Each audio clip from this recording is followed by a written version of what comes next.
How's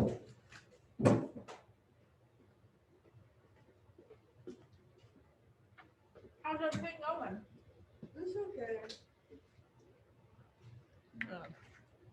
Fill this up.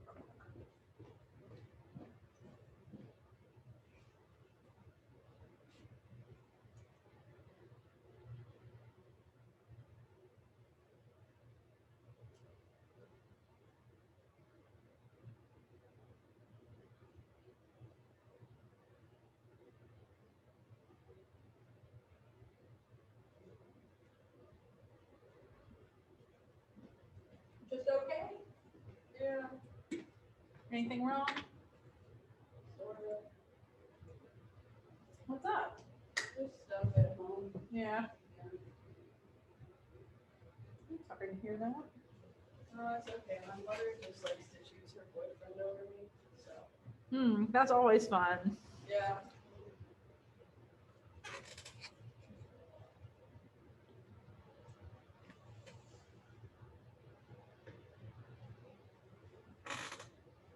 And her boyfriend is like a Trump supporter.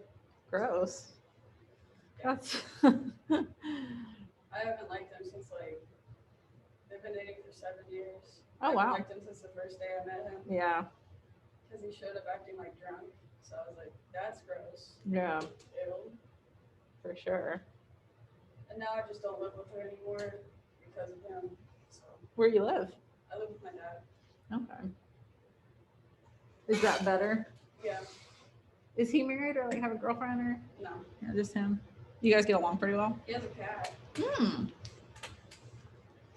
I love cats. I wish I could have a cat. I have 5 cats right now at my house. Jealous. I'm allergic to them. Me too. Do you just take medicine all the time? I get allergy shots. Oh, okay. They make my arms swell up like golf balls. Oh, wow. I'm allergic to like everything. That sucks. Are you allergic to dogs too? I have chronic nasal polyps. Oh, okay. Yeah. Well, that's no fun. I saw that you got your thing turned in, so I'll grade that on my next planning period. I thought Randall would be here today. He's been here like several days this week. Yeah. But that's like Kat, she has had the same thing happen to her like a lot of times. Mm-hmm. So she's helping me through it. Well, that's good. Yeah. Good to have somebody to be there for you. Mm-hmm.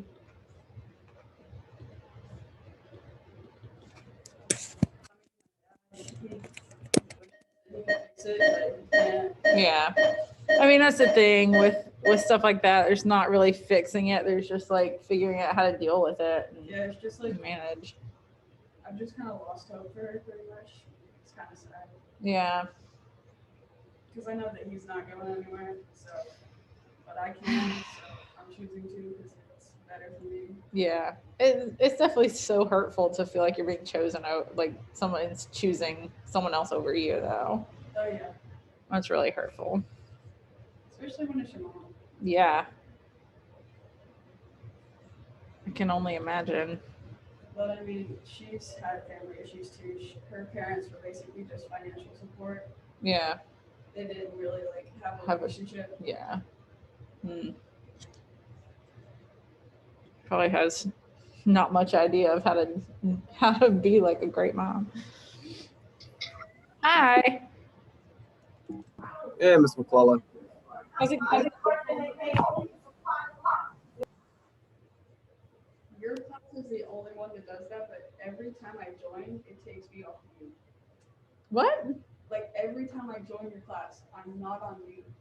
Weird. I think it does it for everybody else too. But I don't know. I bet everybody else has their settings to where participants are It's muted just upon your entry or class. whatever. Because I know there is a setting that you can do where everybody is muted when they come in, but I just don't do that. I don't know why. Hi, Alexis. I was wondering if I could get my my screen to do the thing where it shows you instead of me, but how? Alexis. We're still crying. Oh.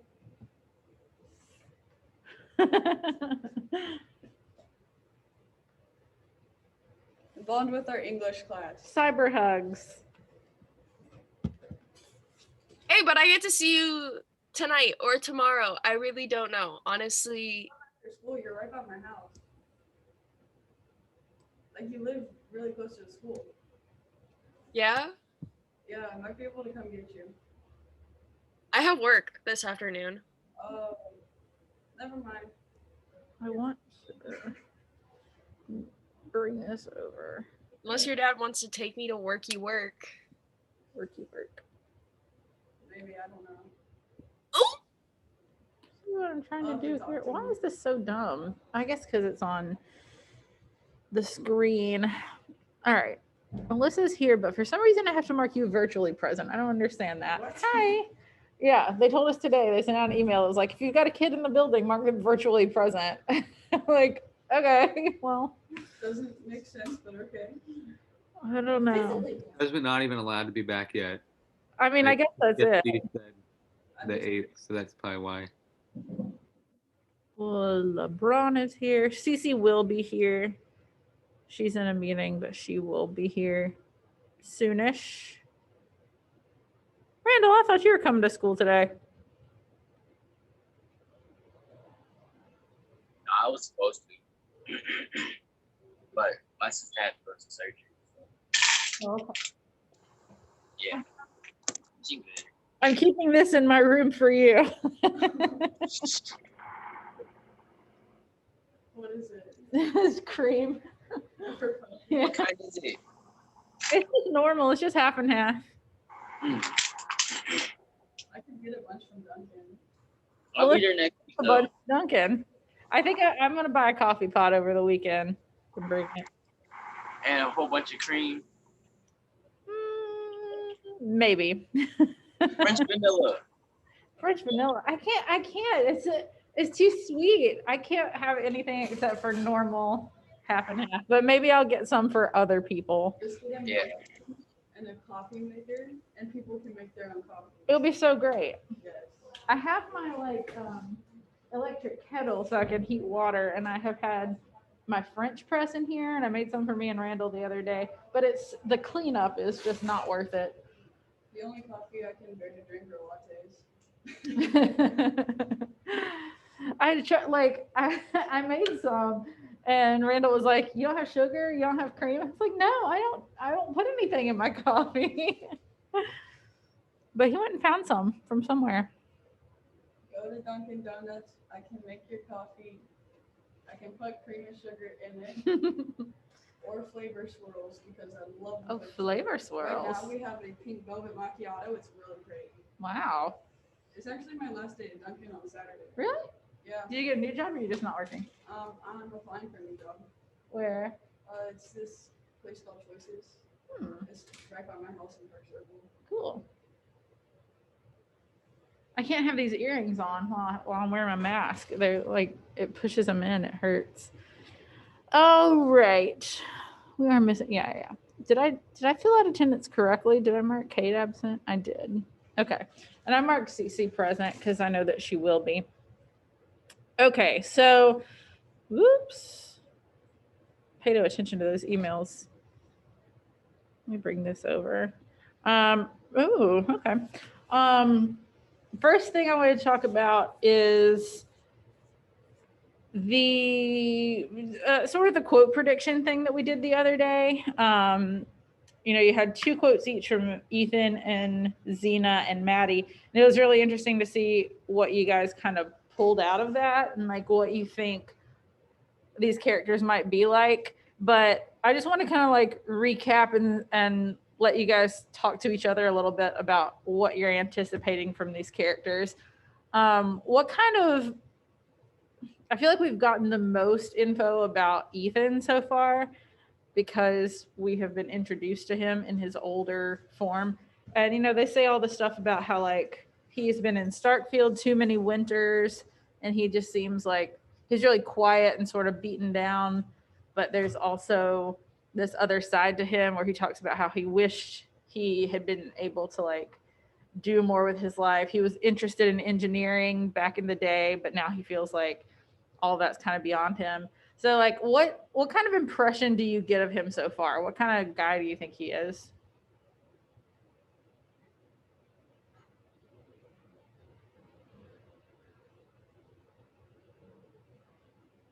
No ideas. Just generally.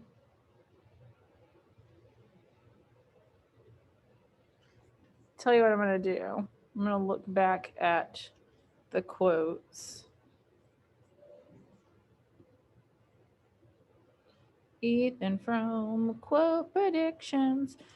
Okay, so the two quotes we saw from Ethan were, "She needn't know anything about it if you keep quiet. I'll get another just like it tomorrow." And, "Oh no, don't let's think about it." Oh, here comes Cade. So from those quotes, what kind of guy are you expecting Ethan to be?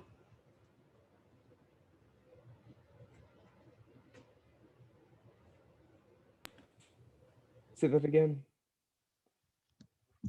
From the quotes that we looked at, what kind of guy are you expecting Ethan to be?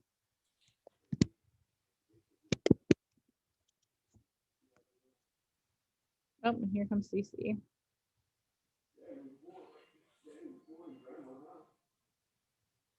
Oh, I missed that one's notification. All right. Hi, Cece. We were just, and Cade.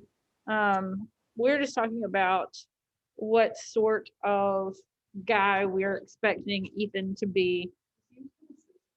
Seems kind of sensitive. I would agree with that. What kind of gives you that impression?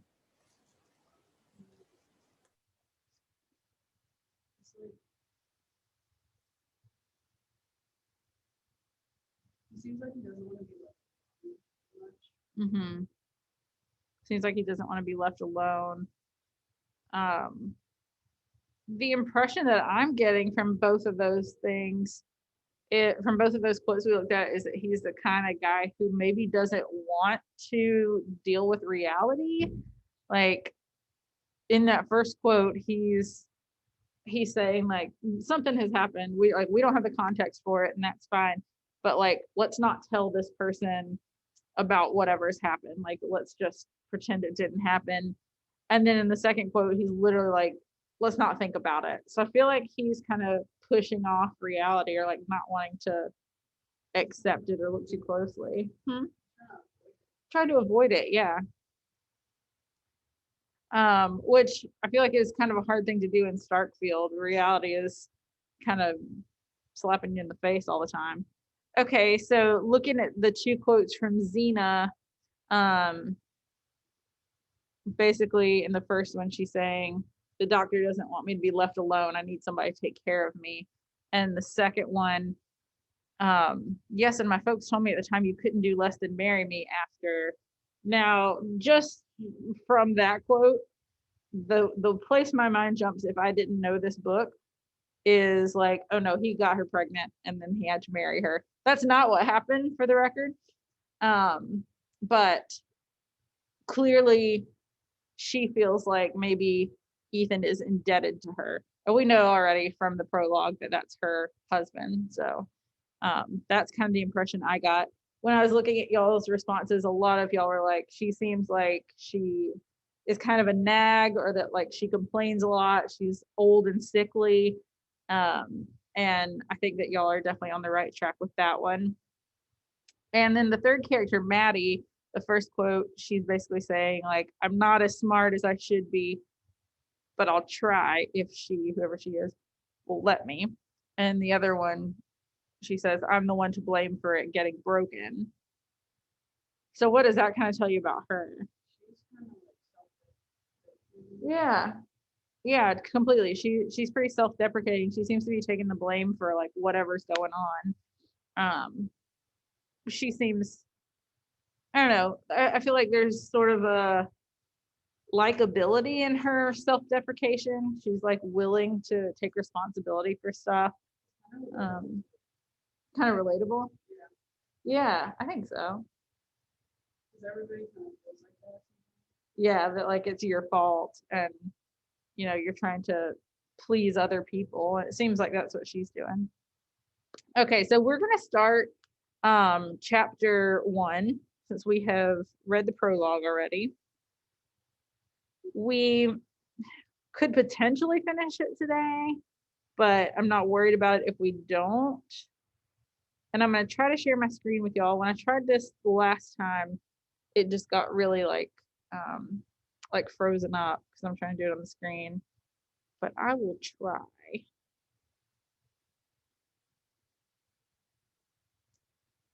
This should be doing okay. Just gonna try to zoom in a little bit. Anybody want to read? I do. Okay, so before you start, just kind of recapping here that what we're getting here is whatever the narrator was able to piece together of Ethan Frome's story. If you guys remember, Ethan was like giving him a ride to whatever work he's doing every day. And they kind of got like snowed in and they had to pull over at Ethan's farmhouse. So whatever he heard that night, he's kind of trying to piece together Ethan's story. And he like heard a woman's voice droning querulously, which we know what that means.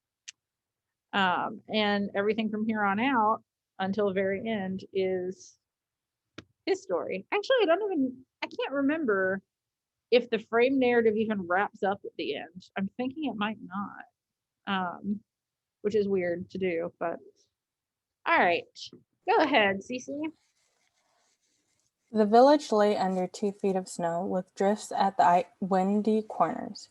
In a sky of iron, the points of the dipper hung like icicles, and Orion flashed his cold fires.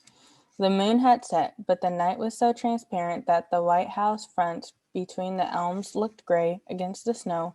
Clumps of bushes made black stains on it, and basement windows of the church sent shafts of yellow light far across the endless undulations. Young Ethan Frome walked at a quick pace along the deserted street past the bank and Michael Eady's new brick store and Lawyer Varnum's house with the 2 black Norway spruces at the gate. Opposite the Varnum gate, where the road fell away toward the Corbury Valley, the church reared its slim white steeple in narrow peristyle. As the young man walked toward it, the upper windows drew a black arcade along the side wall of the building, but from the lower openings on the side where the ground sloped steeply down to Corbury Road, the light shot its long bars, illuminating many fresh furrows in the track leading to the basement door, and showing under an adjoining shed a line of sleighs with heavily blanketed horses.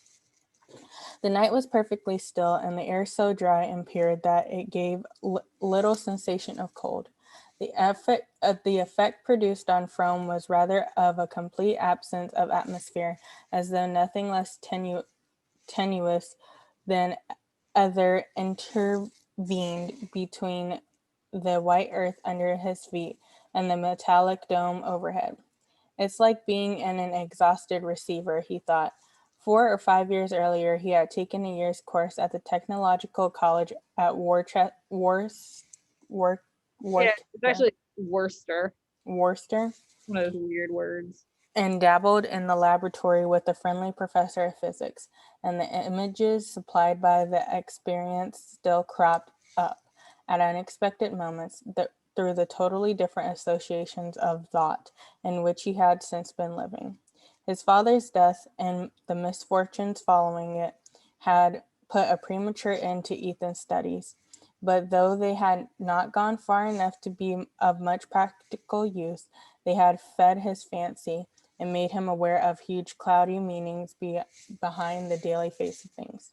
All right, so that's pretty interesting. He had been in school, like in college, for physics or like some type of science, and he had to stop. He had to quit school to take care of his family when his dad died.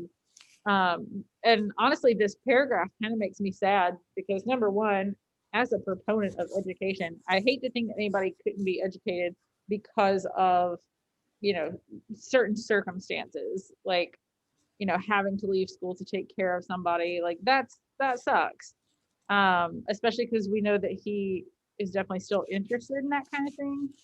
Um, and then also at the end of that paragraph, like it says that like he hadn't studied enough for his knowledge to be put to much practical use, but it had like expanded his imagination, and he just realized from the year of school that he had that the world is so much bigger than he thought, and there's so much stuff he doesn't know, and now feels like he kind of doesn't have the skills he needs to be able to explore that. And that's very sad. I feel really bad for this guy. He's just like kind of weighted down by life.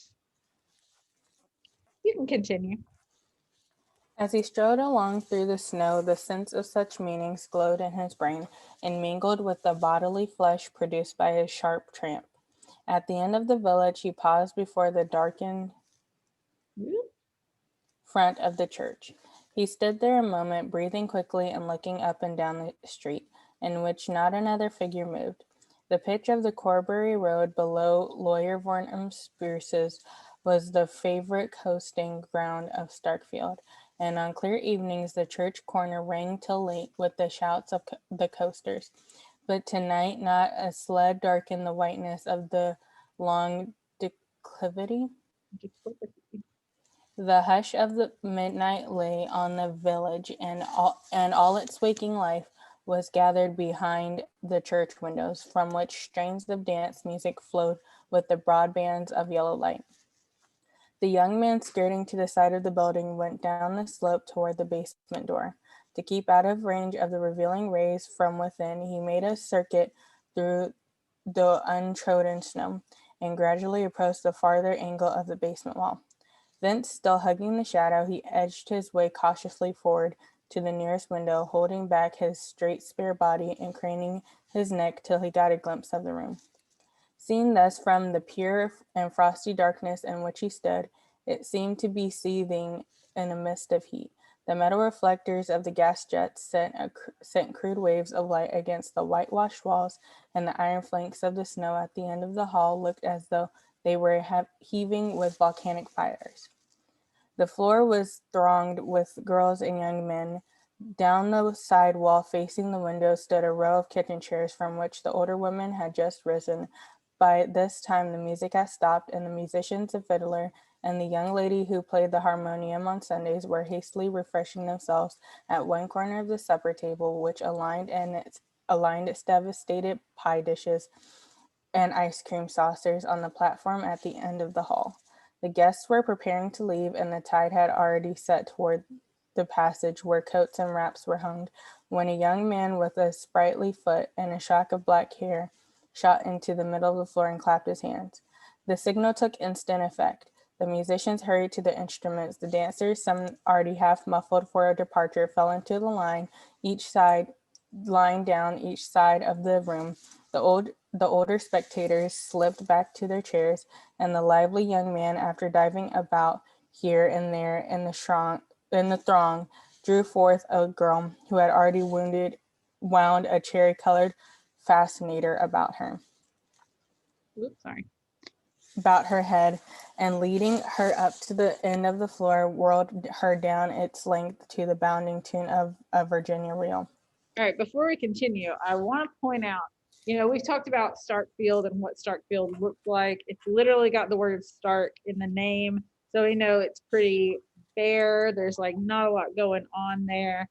And the descriptions, I was noticing at the beginning of this chapter, the descriptions of the town are like, it's all like black and white and gray. Like every description that they have is about like the black trees and the shadows and the white snow, and like it all looks like it could be a silent film more or less. But there's a lot of color symbolism in this book. And I love color symbolism. I think you can do such cool stuff with color symbolism. I mean, genuinely, like I watch movies and I'm like, ooh, I wonder if anybody has written anything about the use of color symbolism in this. I was watching that movie Promising Young Woman. I don't know if you guys have heard of that or seen it, but it's all like bubblegum pinks and baby blues. And I'm like, there's something about this. Like there's a reason that they're using these colors. So I always love to look into stuff like that.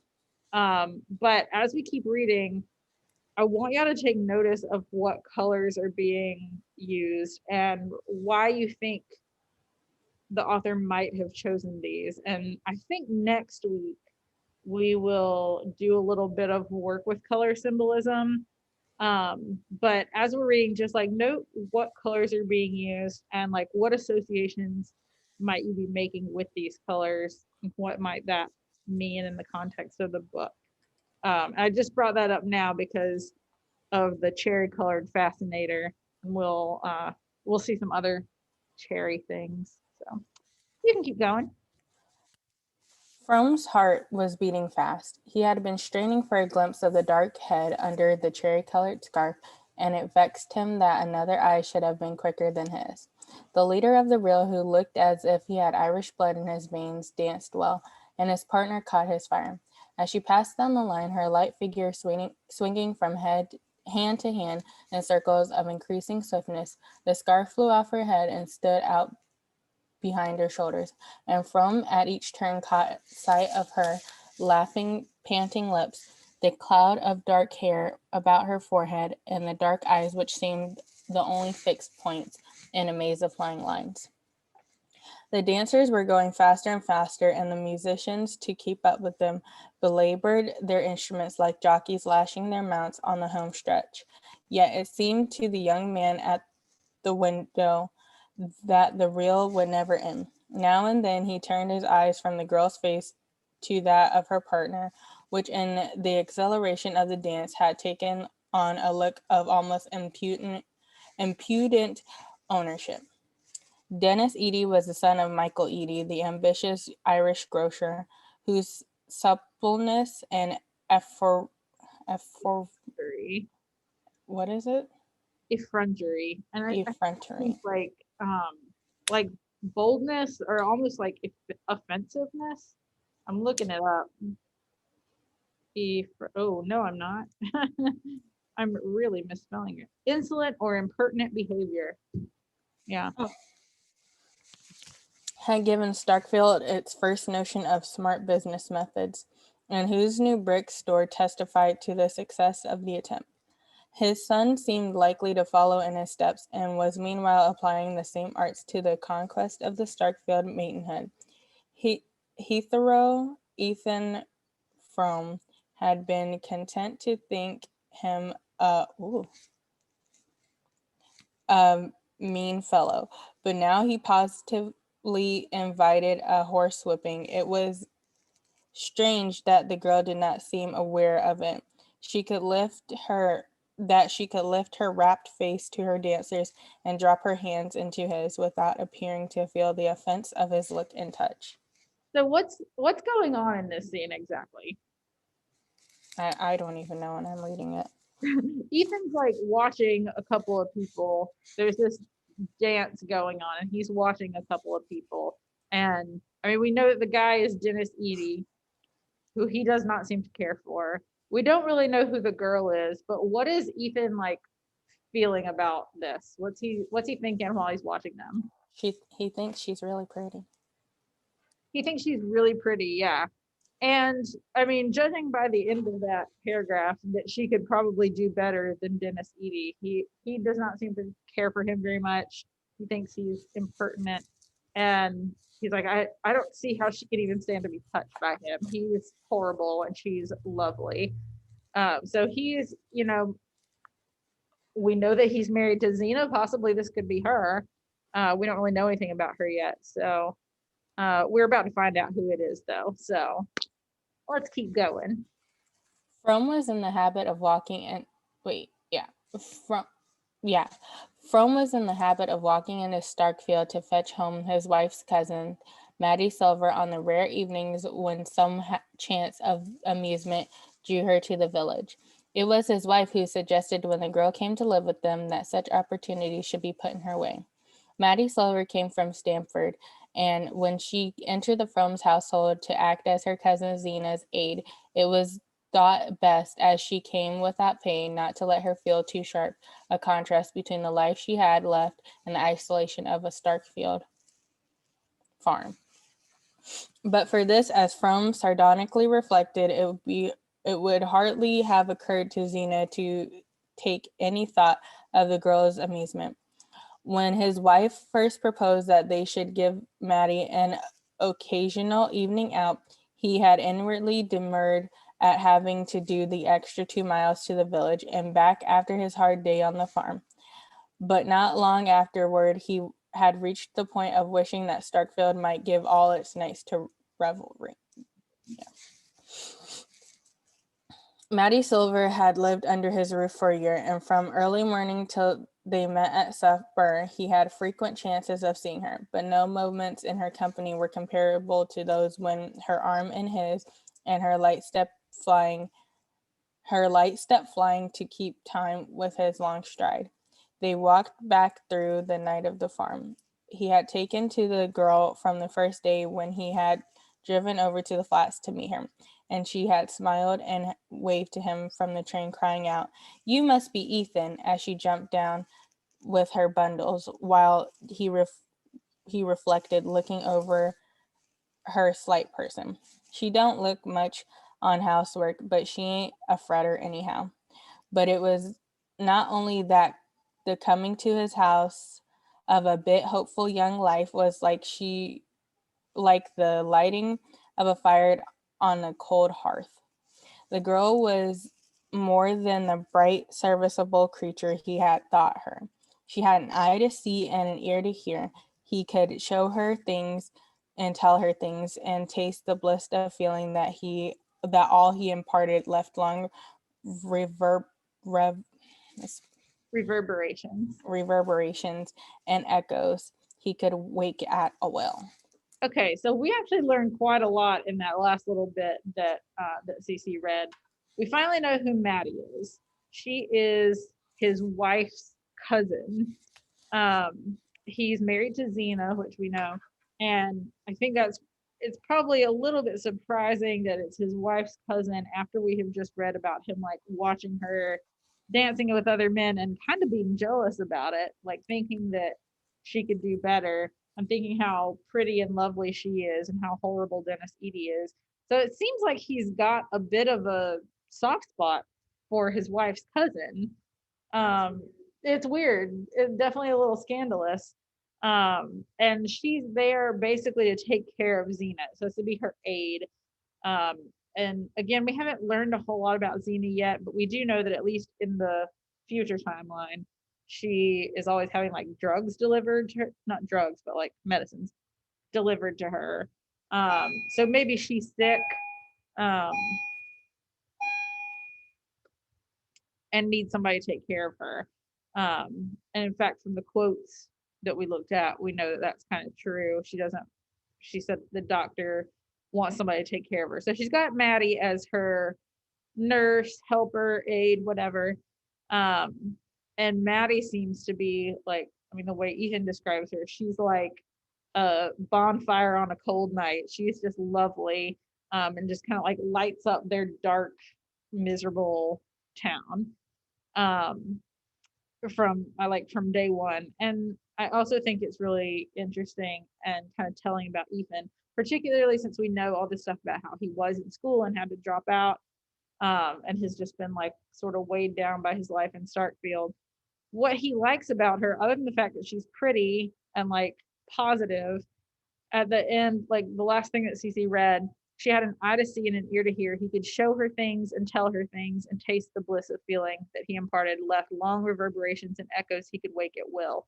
Meaning he can teach her things. This guy who feels like life has just really dealt him a difficult hand and feels like his opportunities were taken away from him. He feels like he has something to offer her. He has knowledge and she kind of eats it up more or less. And that feels really good to him, particularly in light of the fact that he, didn't get to finish school. He's been really like kind of down on his luck and depressed about the way that his life has turned out. And now here's this girl who seems to think he's pretty great.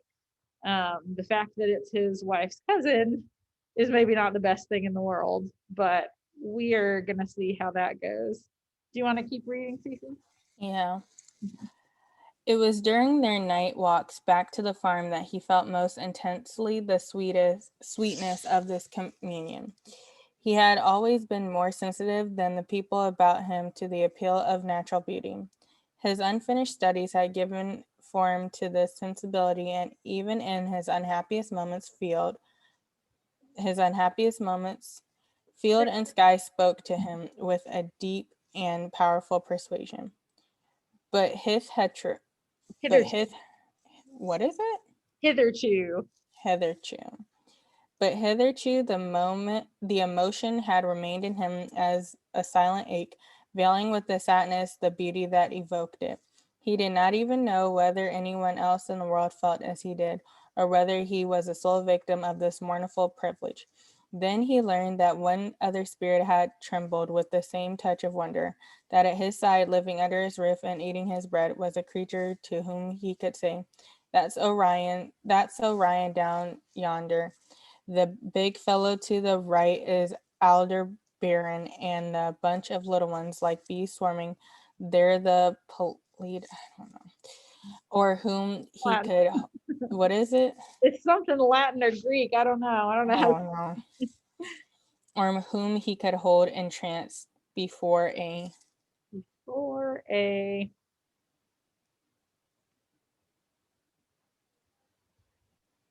ledge of granite thrusting up through the fern, while he unrolled the huge panorama of the Ice Age and the long, dim stretches of succeeding time. The fact that admiration for his learning mingled with Maddie's wonder at what he taught was not the least part of his pleasure, and there were other sensations, less definable but more exquisite, which drew him together with a shock of silent joy. The color red of sunset behind winter hills, the flight of cloud flocks over slopes of golden stubble, or the intensely blue shadows of hemlocks on sunlit snow.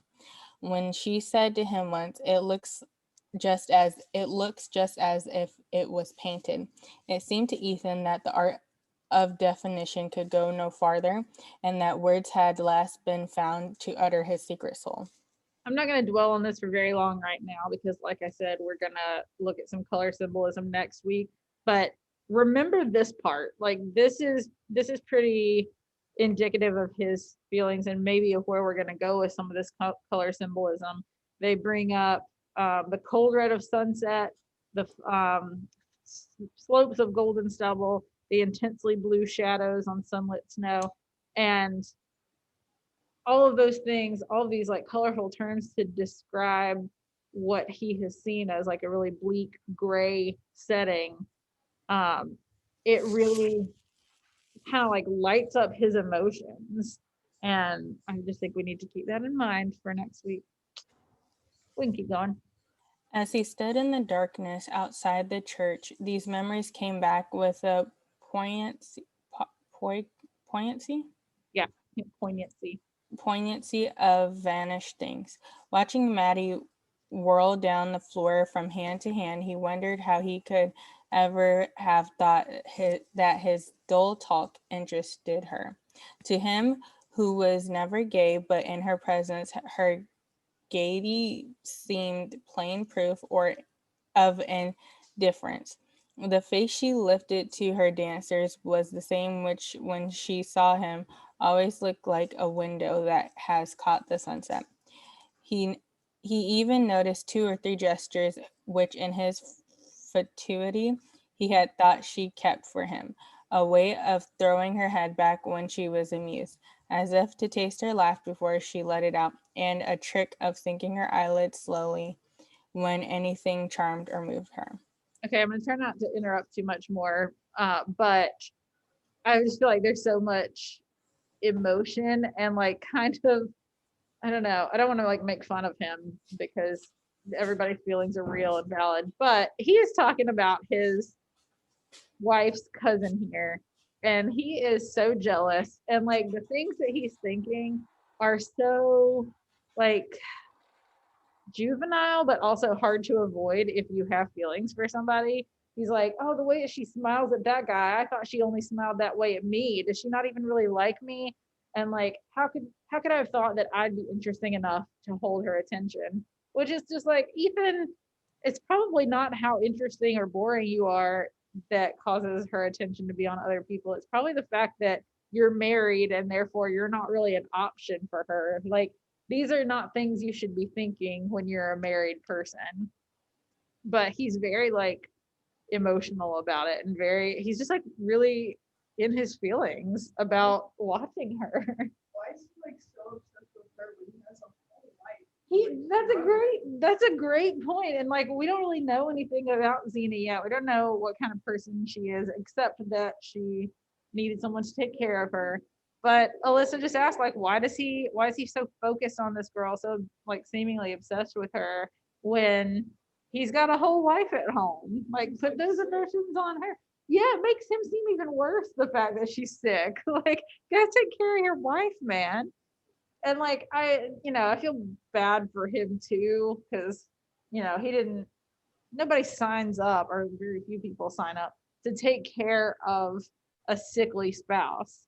But that's if you marry somebody, presumably in sickness or in health. So he did. You can tell that person didn't truly love them, because if you're willing, hey, you took the marriage, you got to take all the baggage.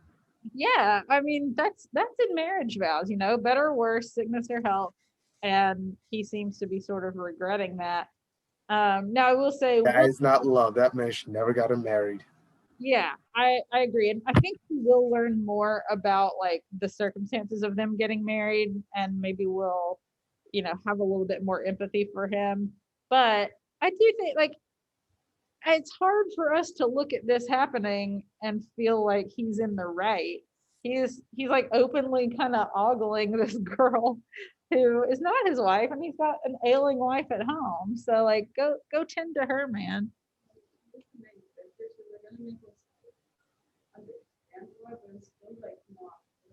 Yeah, exactly. That's a good point.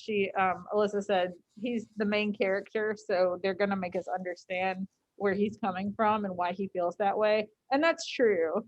I don't think I've ever taught or read this book where anybody was like absolutely shipping him and his wife. Like, you'll come to realize she's not great, but at the same time he married her. So let's continue. We might be able to get through this whole chapter.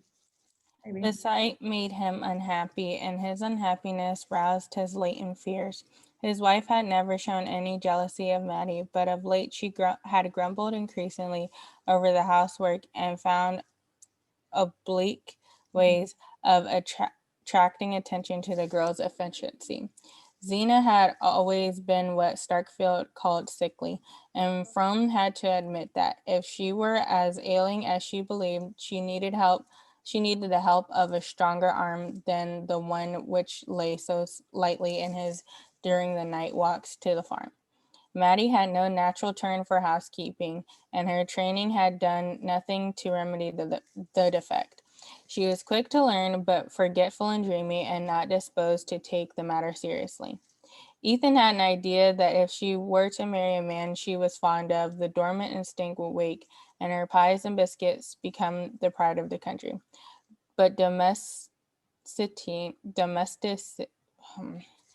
in the abstract did not interest her, and at first she was so awkward that he could not help laughing at her, but she laughed with him. That made them better friends. He did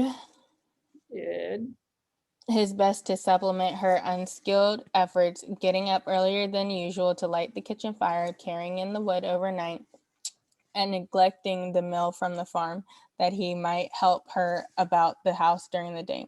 He even crept down on Saturday nights to scrub the kitchen floor after the women had gone to bed, and Xena one day had surprised him at the churn and had turned away silently with one of her queer looks. Of late there had been other signs of her disfavor as intangible but more disquieting. One cold winter morning, as he dressed in the dark, his candle flickering in the draught of the ill-fitting window, he had heard her speak from the bed behind him. The doctor don't want I should be left without anybody to do for me, she said in her flat whine. He had supposed her to be asleep, and the sound of her voice had startled him, though she was given to the abrupt explosions of speech after long intervals of secretive silence. He turned and looked at her where she lay indistinctly outlined under the dark calico quilt, her high-boned face taking a grayish tinge from the whiteness of the pillow. Nobody to do for you, he repeated. If you say you can't afford a hired girl when Maddie goes. From turned away again and taking up his razor, stood to catch the reflection of his stretched cheek in the botched looking glass above the washstand. Why on earth should Maddie go? Well, when she gets married, I mean. His wife's drawl came from behind him. Oh, she'd never leave us as long as you needed her, he returned, scraping hard at his chin.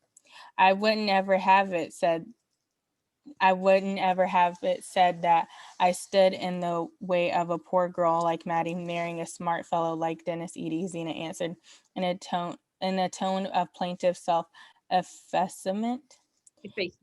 Effacement. Ethan, glaring at his face in the glass, threw his head back to draw the razor from ear to chin. His hand was steady, but the attitude was an excuse for not making an immediate reply.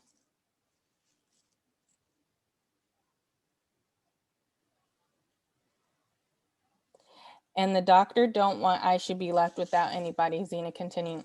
He wanted I should speak to you about a girl he's heard about that might come. Ethan laid down the razor and straightened himself with a laugh. Dennis Eating, if that's all, I guess there's no such hurry to look around for a girl. Well, I'd like to talk to you about it, said Zena obstinately. He was getting into his clothes in a fumbling haste. All right, but I haven't got the time now. I'm late as it is, he returned, holding his old silver turnip watch to the candle. Zena, apparently accepting this as final, lay watching him in silence while he pulled his suspenders over his shoulder and jerked his arms into his coat. But as he went toward the door, she said suddenly and incisively, I guess you're always late. Now you shave every morning. That thrust had frightened him more than any vague insinuations about Dennis Eating. It was a fact that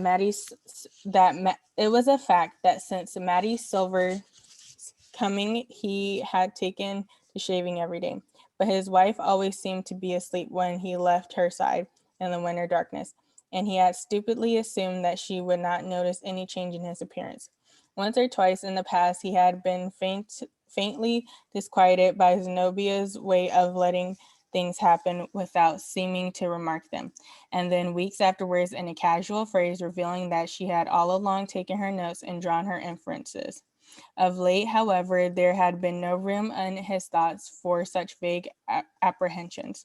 Zena herself, from an oppressive reality, had faded into insubstantial shade. All his life was lived in the sight and the sound of Maddie Silver, and he could no longer conceive of it being otherwise. But now, as he stood outside the church and saw Maddie spinning down the floor with Dennis Eady, a throng of disregarded hints and menaces wove their cloud about his brain.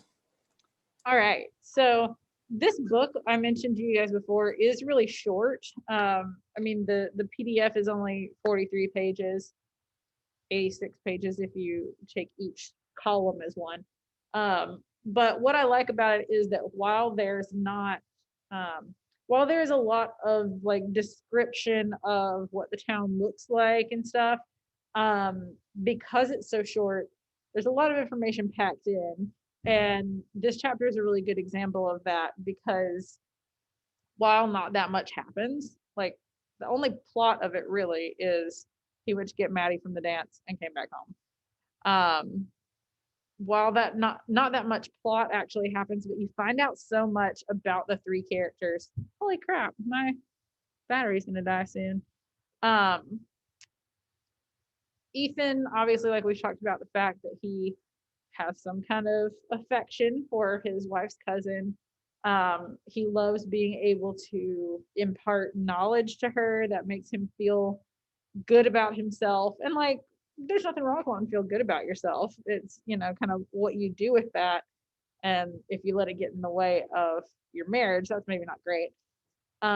Maddie, they kind of describe her as being, sweet and lovely. Everybody likes her, but she might be a little dumb too, or like a little bit simple. Like it says she doesn't have a knack for housework. She's not very good at cooking. She's not even that good at taking care of Xena, but they want to keep her around, or at least Ethan does, because of her personality. And then Xena, yes, she's sick. But certainly I feel like this is a great example of what Alyssa was saying, that like we'll be able to see things from his perspective. Particularly at the end there, Xena is like very like she complains a lot. She's querulous. And she seems to be a little bit manipulative too. Like at the end there, she calls Ethan out on the fact that he shaves every day now. He didn't used to, but he wants to look good for Maddie. So Well, I mean, I would too. Like, why wouldn't you call someone out for it? yeah. Look better. Yeah, like how come you are shaving now that a new person's here? Like, what the Right. heck? Yeah. Now, Why didn't you ever shave just for me? like, you want to look bummy for me, but not for her? Okay. It's like it is worth calling him out about that. The thing that I think makes her sound a little bit manipulative is the fact that it says that he's noticed this, that sometimes she'll pick up on something, some change, and he thinks that she hasn't noticed it, and then she'll pick her opportune moment to like kind of insult him with it, or like be like, See, and this is you thought I knew, or like you thought I didn't know what was going on, but I actually do. And she like bides her time and waits for the perfect moment to let him know, to where he feels the worst about it. See, and this is where I kind of like her, but don't like her at the same time. Because, well, first off, communication is very important in marriage, yada, yada, yada, yada that. But, like, if you were gonna be jealous of your cousin being down here, because that's what this is, she's jealous that the fact that he's spending time with her and he's not spending time with her. If you're gonna do all of that, then why'd you invite her? Like, you knew what was gonna, it's your cousin. Come on, you knew what was gonna happen. So why sit there and act like you're the victim? And even if you are sick, you brought her there so that she could help you. Make her stay at home. If that was her whole point of being there, she needs to be at home. Tell her you have to be at home with me, or tell him you have to be at home with me. But you just not gonna sit there and act like everything's okay, and then all of a sudden pop off one day on the man when he trying to do his best and live his best life, sitting with you while you being grumpy. Like, that's rude. I completely agree. I I was can't blame you, CC. Like, upfront about it and was like, hey, I've noticed this, and I'm wondering why you're looking good for her and not for me. Or like, I think that you have feelings for her. I'd respect her more if she just came right out with it. Exactly. But you sitting there and being petty is not going to help the situation. Exactly. So. It does make it more interesting in the book. It does. I'm not going to lie. Okay, I gotta let you guys go, but I'll see y'all Mondays. It's tomorrow's teacher work day. Okay, bye. oh, by the way, Miss McClellan, I'll go turn that discussion post. I forgot to turn that in. Okay, yeah, get that done by anything you turn in by the end of school today. It can still be graded. And yeah, that somebody just asked me that in the chat. When are grades due? At the end of school today. So we got to get stuff in if you want it to be graded. All right, see you tomorrow, Monday.